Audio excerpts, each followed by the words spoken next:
I'm back with another reaction video. Today I'm going to be reacting to rappers' most disturbing last interviews. I think I've reacted to something similar before like this, so I'll link it up here and I'll put some suggestions at the end of the video as well. Foolio is on the front cover of this video on the thumbnail, so I'm guessing I will see him in here as well. Also, make sure you jump over to my Instagram, follow me over there, and let me know what you'd like to see me react to next, or just follow me so you're kept in the loop as well, so you know when I'm dropping new reaction videos just like this. But I'm gonna jump straight into this because it's a long video and I want to see what this video is about. But anyways guys, thank you for watching and I'm gonna jump straight into it.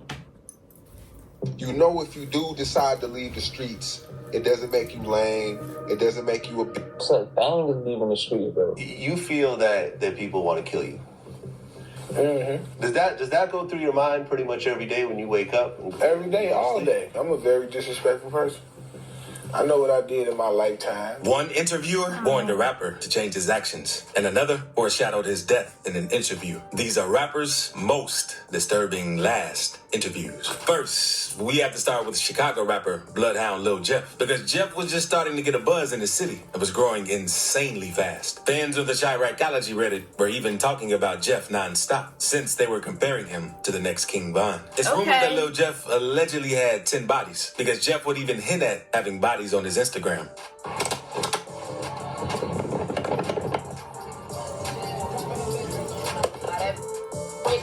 I'm taking the killing school. Class start next week. You gotta at least have 2 bodies though. For I ain't coming with no. I can't work with no beginners folk. You gotta at least have a 2. I'm gonna give y'all 2 minimum.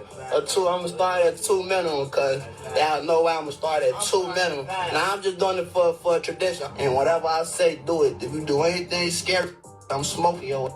Since Jeff was going crazy, interviewers wanted to get up with him since he was buzzing in the city. So one day, DJ UTV invited Lil Jeff and the other Bloodhounds on his platform to do an interview. DJ U asked Jeff about the video where he said he's training people to be killers, and tells Jeff that doing that isn't smart. It's not a bright future by doing that, since it's only 2 places that could lead. And Jeff felt some type of way since he thought differently about it. If a student graduates from this school, their future probably not looking too bright. Wait, what you trying to say?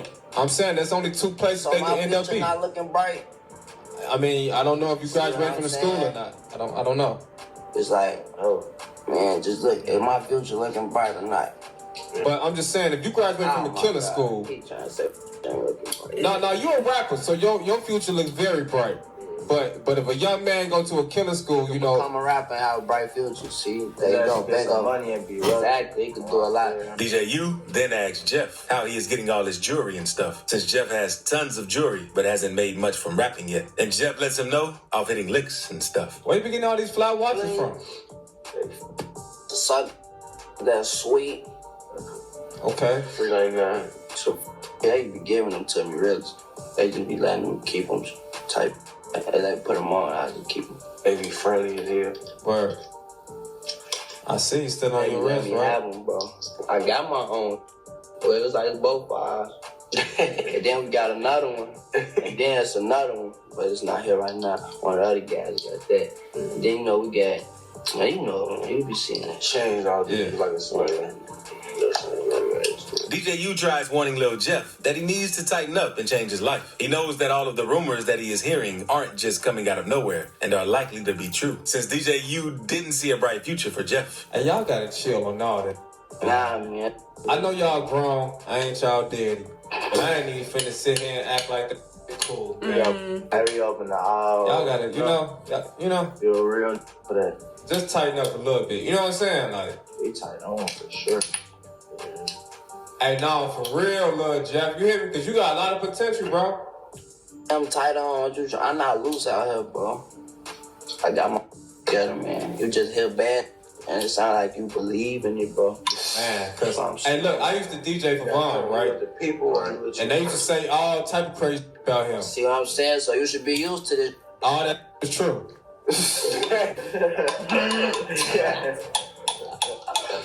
Hell no. But it's like Jeff wasn't really hearing what DJU was saying. Later in the interview, they started talking about karma, because that's when DJU tries to let Jeff know that the energy that he's putting out might end up catching up to him. But Jeff let DJU know he doesn't believe in karma or bad luck. Negative energy upon yourself, like the negative, like the energy you putting out, like onto the internet and stuff. Don't you think that? Nah. Okay.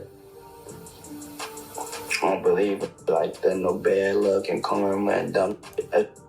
Not real. Then, a few weeks after the interview with DJU, things caught up to Lil Jeff. On June 8th, 2024, Lil Jeff was back in Chicago in his ops territory, and video footage showed the incident because Jeff was on a drill, trying to take out one of his ops. In the video, Jeff can be seen shooting at someone and chasing them into a house, when out of nowhere, someone within the house returned fire and ended up hitting Lil Jeff in the chest. Then, not long after Jeff died, his ops would go online making fun of him and celebrating since Jeff got killed while trying to kill someone. They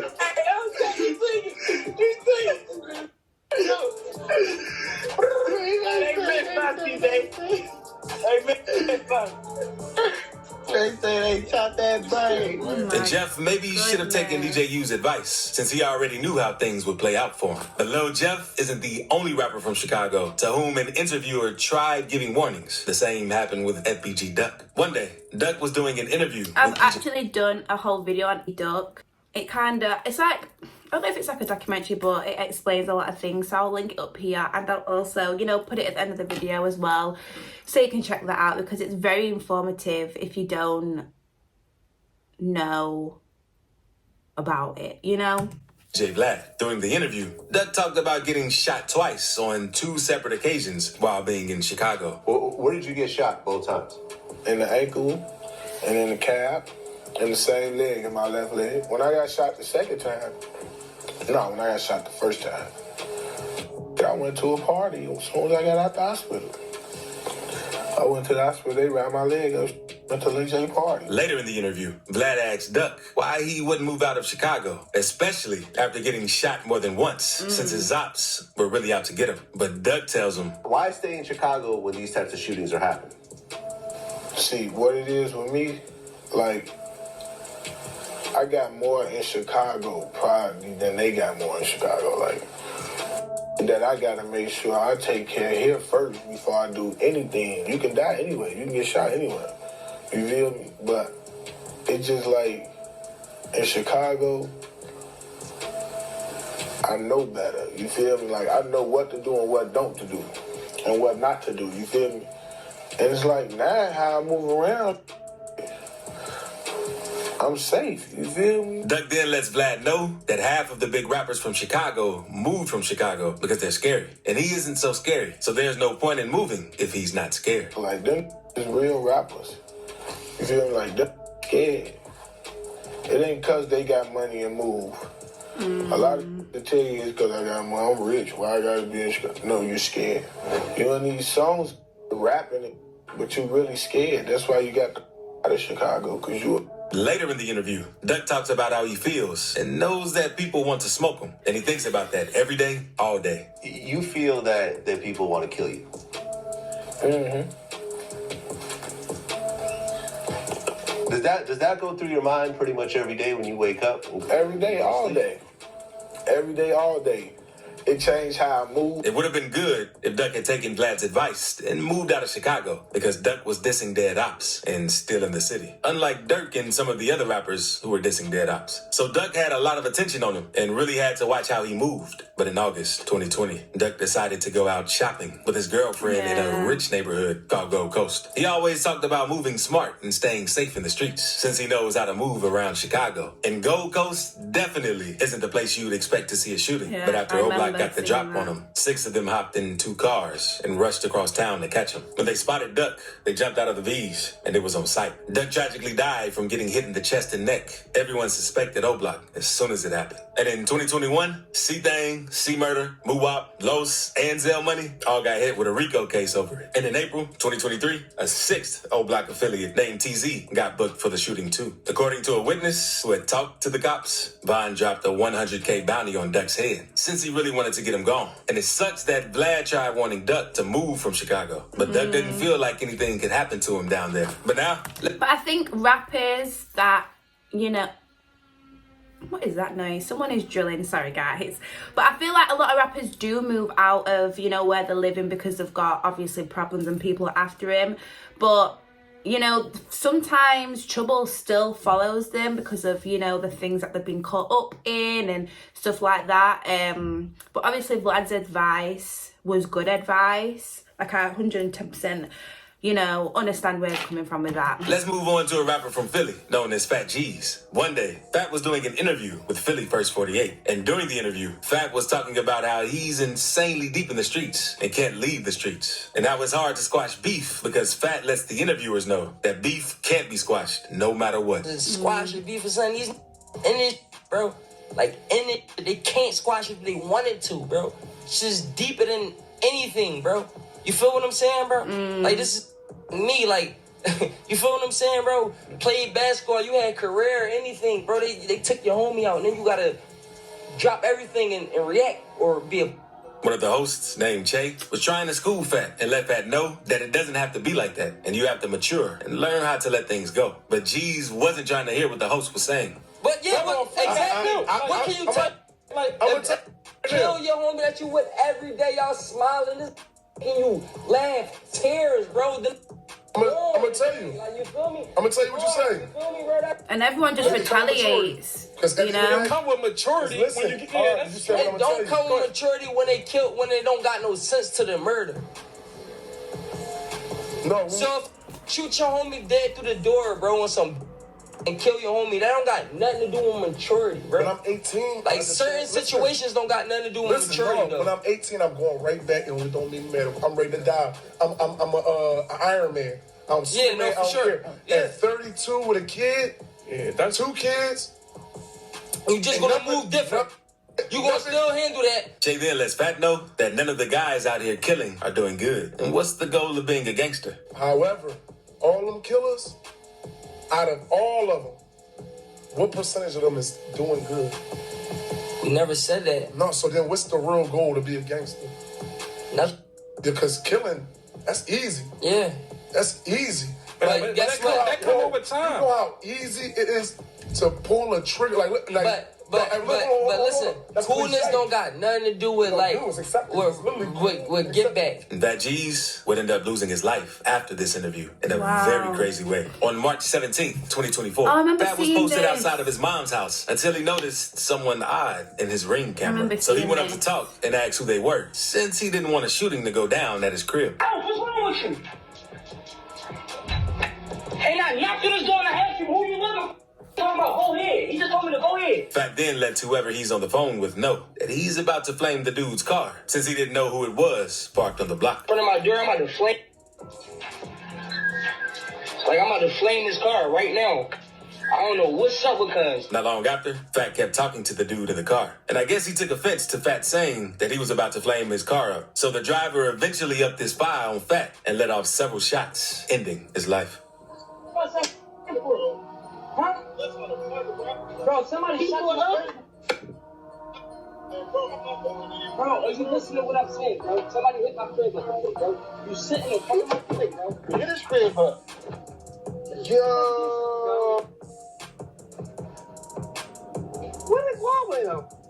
Come on! Video is very disturbing, and unfortunately, Fat lost his life this way. And many people say Fat G's messed up by saying he would flame the dude's car up. Others say he made a huge mistake by walking up to the guy's car. And it's crazy because the interviewer also warned Fat G's about being more mature and letting things go. Now, let's move on to P&B Rock, because in an interview, he talks about a situation in which he almost got robbed and killed in LA one time. And the sad thing is, he actually ended up losing his life this way too. Rock and Academics were talking, and Academics talked about how LA has always felt spooky to him. While they were on that topic, Rock told him a story that he went through the first time he was in LA. Always felt a little spooky to me. And just tell me, and it's fine. Just tell me if it's just me. But like, just LA, I think because LA is synonymous with the death of Biggie, death of Pac. Yeah. And I think it's just so much where like might be like ganged up other places, but I've never seen gang culture over there. Serious, I ain't gonna lie. I went through it when I first like was having in LA with some Grape Street. This day, you feel me? 03 Greedo and them. Yeah. You feel me? They try to do something. But they seen that I wasn't on it. Rock then lets academics know how they tried testing him, since the goons wanted him to come to his hood. Tried to test me like on some test.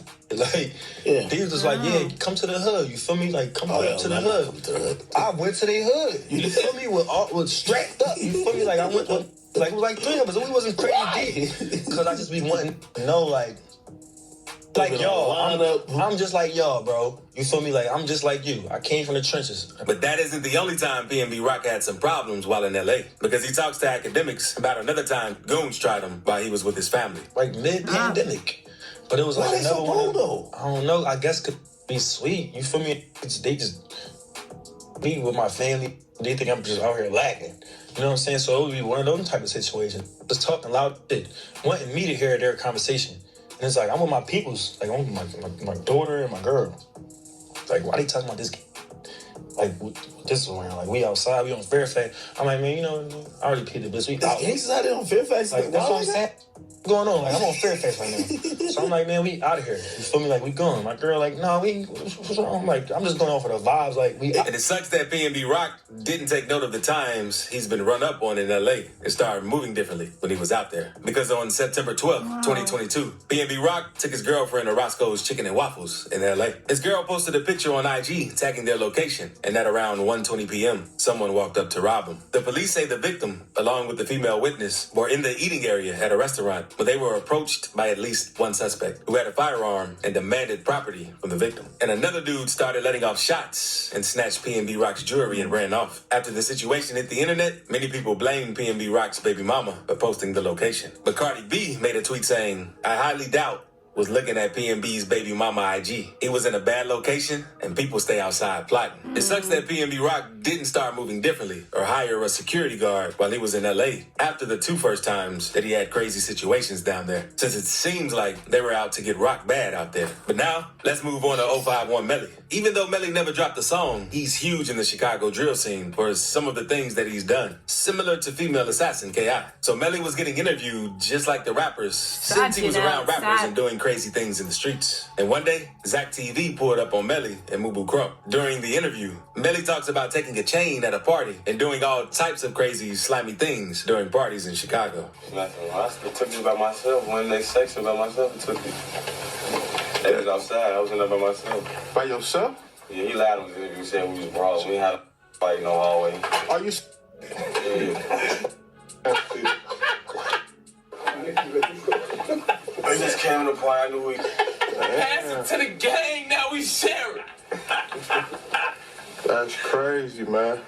Melly was doing all types of things in the streets of Chicago, and he had a reputation for being one of the most feared gang members in the city. But all that would catch up to Melly, and he ended up dying at a party, which is the crazy part, since he was always doing crazy things at parties. One day, THF Bezu called Melly lacking at a house party with his friend Mubu Crump. The two were standing in the front yard when a car rolled by and shot them both. Crump was killed, while Melly miraculously survived. And this wasn't the first shooting that he survived either. So that's twice that Melly survived headshots, but that didn't stop him from getting back in the streets and attending parties. Surviving 2 back-to-back shootings helped Melly's reputation in the streets. And it was only a matter of time because he got right back into action. Because 051 would lose a member named Bankroll Q. Melly would be the one to get payback and would slide on the 2 ops who were thought to be responsible. But Melly's thirst for revenge couldn't be satisfied, and he just kept racking up bodies on top of bodies. Melly had gotten close with a set called Gyro City. Not too long after getting close to them, one of his homies from Gyro City, named Motor, was killed. This made Melly even more reckless. His reputation in the streets made him a little too comfortable, and Melly ended up getting into it with a dude named 007 Nate from Taekwondo World over a dice game. Melly responded by shooting up Nate's crib while his baby mama and newborn child were inside. No one was hit, but Nate wanted revenge. And in September 2019, Melly was attending another party. And it seems like Melly had the worst luck when at parties. FBG and Gyro City were throwing the party. Melly pulled up to the party since he was cool with both gangs, but they warned him that some of his ops from TW may be there. Melly must have felt untouchable because he pulled up anyway, knowing that there would be problems. 007 Nate ends up catching Melly lacking and shoots him in front of everyone. This time, Melly would not be as lucky and died that night. And it seems like Melly should have learned his lesson after attending parties, after the first few incidents he had while attending them. Now, let's move on to Foolio, because his last 2 interviews are also pretty pretty disturbing, as the interviewers gave him many warning signs. Foolio has been in multiple shootouts, and each shooting seemed to be worse than the last. Because the first shooting happened when Foolio was in school. On the first day of school, someone from the op hood got killed waiting for the bus, and Foolio started dissing them all over social media. A lot of people thought Foolio had something to do with the hit, and he ended up getting into a fight over it. But after the last bell rang, things took a crazy turn. Foolio hopped on the bus, but the ops were following him. And while he was walking down the street, someone started hitting him and his homie. The bullet hit Foolio in the leg and knocked his hip out of place. So he had to crawl away while the shooter was still sending shots. Foolio made it out of this situation alive, but that wasn't the only time he was involved in a shooting. In November 2021, 2 shooters caught Foolio outside the studio and let off over 100 shots. Foolio told DJ Academics, I walk out the studio, I'm walking down like the carport to my car. Anytime I walk anywhere, I got my gun in my hand, walking wherever in Jacksonville. Like, that's just how you gotta be. You have it in your hand or you have it on your person? In my hand. I'm walking out the store, it's in my hand already, like I could, you know what I'm saying? It's like when I walk, I could just feel it in the air, something finna happen. Like, I swear to God, I don't know why. Is that paranoid? I don't think, is that how everybody move in Florida? I don't even know if it's paranoia. I don't know what it was. I just felt the hair stand up on the back of my neck. After the shooting, Foolio hopped on IG and spoke on the situation. My whole clip on my daddy, stop playing. And I ain't get hit, I got grazed in the leg. Stop playing. I emptied my whole clip. And whoever the was, y'all put the run down. Y'all supposed to get up on something, but that return fire your mother better get off you on game. I'm out that bit like the Jacksonville Wolverine, one hand on Glick, other hand on Trick.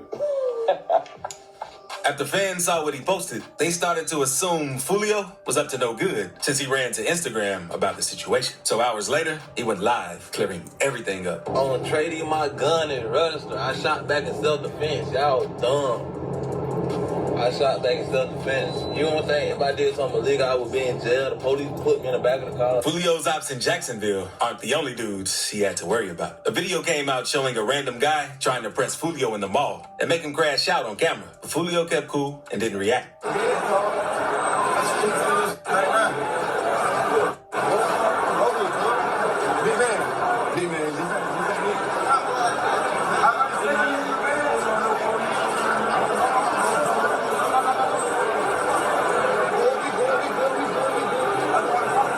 Then Foolio would have yet another shooting in late 2023. Because on October 8th, Foolio's mom would hop on Instagram to break the news that he's been shot and ask for prayers from his fans. Rumors were flying that he was in critical condition and might not make it out alive. But then his mom posted a photo of Foolio in the hospital and wrote, "Y'all know he good." A viral photo of the bullet wound in his foot was going around, and everyone thought he was going to lose it. After the situation, Foolio started doing interviews. In an interview with Say Cheese, Foolio spoke a little about the most recent shooting where he got hit in the foot. Saw a little glimpse of the car, but by the time I got to the stop sign, they hopped out and went to shoot. They shot the car. Then I just went to hit, and I went to driving. And you're by yourself? Oh, yeah, I was dolo. And do you think they noticed the car, or when you went into the store, they seen you? Nah, I ain't even never make it to the store. Sean advises Foolio that he should get out of Jacksonville due to everything he's been through. You know, if you do decide to leave the streets, it doesn't make you lame. It doesn't make you you already got your stripes. You're already hated. You already got a street reputation.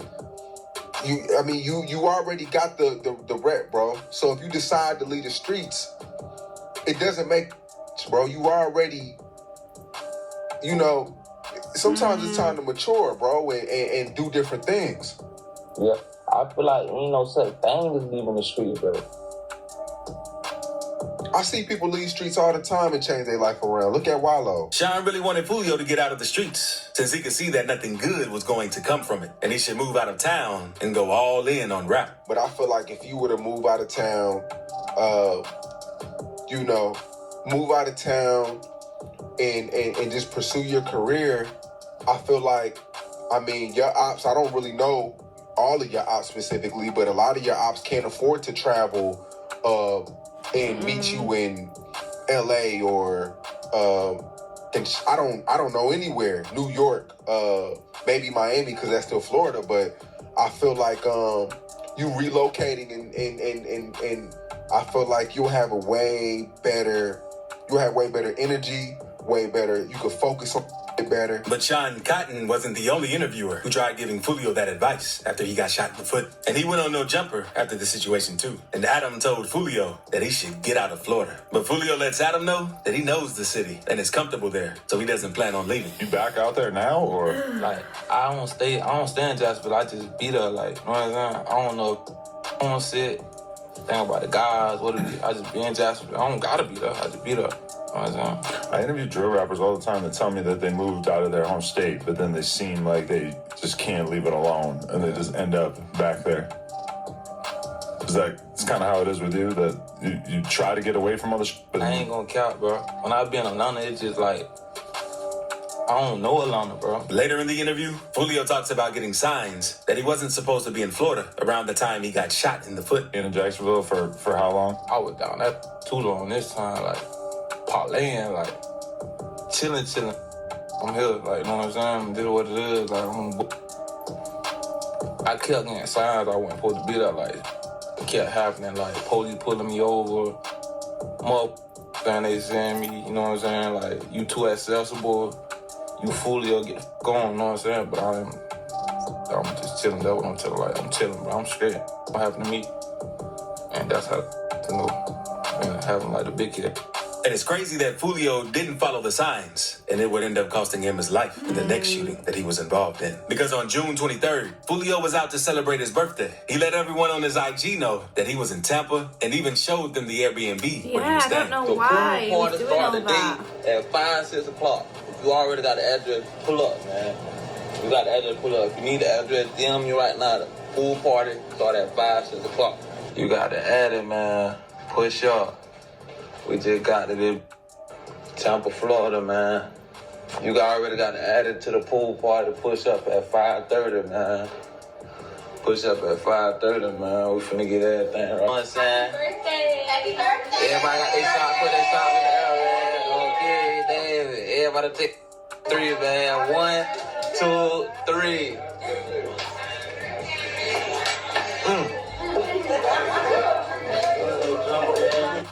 Got my brother with me. He done popped out for me for my birthday. He done out there. It's double lit. Oh, God, yeah. A few hours after everyone pulled up to the Airbnb, Foolio would show that he was drinking and turning up since it was his birthday. Then, a few hours after being at his Airbnb, Foolio uploaded another post on his story, letting everyone know that the police had just shut the Airbnb down and kicked everyone out. Then, after getting kicked out of the Airbnb, Foolio would go on to show his location again, letting everyone see him at the hotel he moved to for the next part of the party. And this my birthday, man. Everybody coming up to the Was Foolio known to show his location so much, or was this just like a thing he was doing that night? I don't know. Like I've always said, like, obviously I'm not known like Foolio, like I'm not, apologies for the drilling noise, but yeah, sorry guys. But if I go somewhere and I want to post it on my Instagram, like I always do it, I always post when I'm not there anymore. That's just what I've done for years in general. Before I did YouTube, I've just always done that.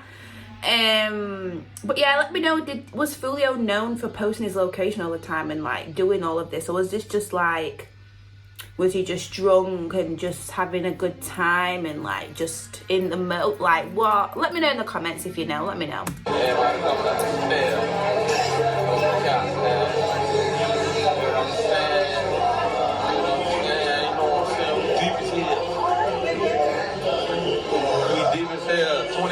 Not long after, around 4:40 in the morning, gunshots can be heard in the parking lot of a Holiday Inn. 2 cars were hit, one left with multiple bullet holes in the windshield. Wow. 4 people would be shot, and unfortunately, Foolio would be the one who lost his life. And due to all the dissing, Foolio did his ops and didn't hesitate to make fun of him for getting killed, because Ace dropped 2 disses back to back on him. But that ain't nothing, because Quando Rondo cracked the bottle on his op's head. So click this video to see rappers' most savage moments.